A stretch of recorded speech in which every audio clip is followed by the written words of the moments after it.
Hi everyone, welcome back to Anu's world. ಕತೆಗಳ ಪ್ರಪಂಚಕ್ಕೆ ನಿಮ್ಮೆಲ್ಲರಿಗೂ ಸ್ವಾಗತ ಸುಸ್ವಾಗತ. ನೀತಿಕತೆಯನ್ನು ನಾನಿವತ್ತು ನಿಮ್ಮ ಮುಂದೆ ತರ್ತಾ ಇದ್ದೀನಿ. ಗಾದೆಗೊಂದು ಕತೆ, ಮಾಡಿದುಣ್ಣು ಮಹಾರಾಯ.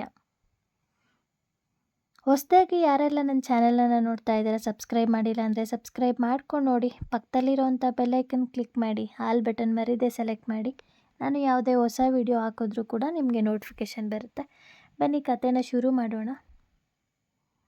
ಮನೆ ಮಹಡಿಯ ಮೇಲೆ ತಿರುಗಾಡ್ತಿದ್ದಂತಹ ಬೆಕ್ಕಿಗೆ ಅಲ್ಲಿಯೇ ಮೇಲೆ ಕುಳಿತಿದ್ದ ಕೊಕ್ಕರೆಯನ್ನು ಕಂಡು ಅದರೊಂದಿಗೆ ಸ್ನೇಹ ಮಾಡೋ ಮನಸ್ಸಾಗತ್ತೆ.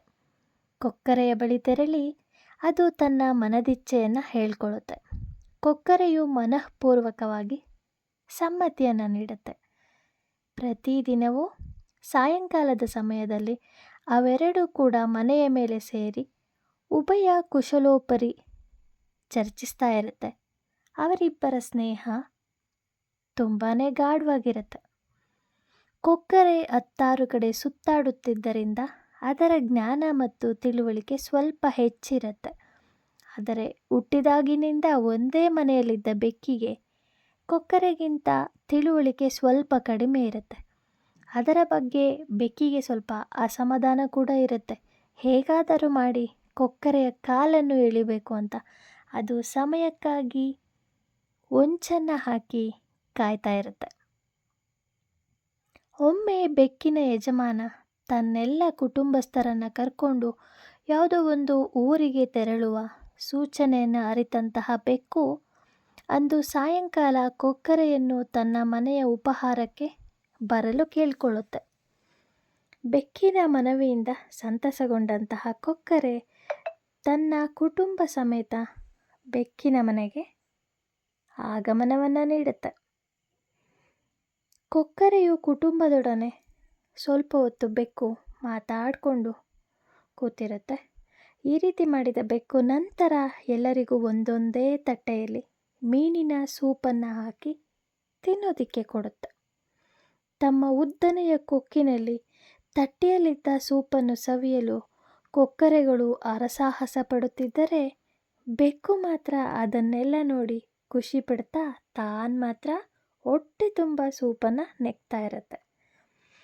ಈ ಅವಮಾನವನ್ನು ತಾಳಲಾರದೆ ಕೊಕ್ಕರೆಯು ಬೆಕ್ಕಿಗೆ ಬುದ್ಧಿ ಕಲಿಸ್ಬೇಕು ಅಂತ ಒಂದು ನಿರ್ಧಾರನ ಮಾಡುತ್ತೆ.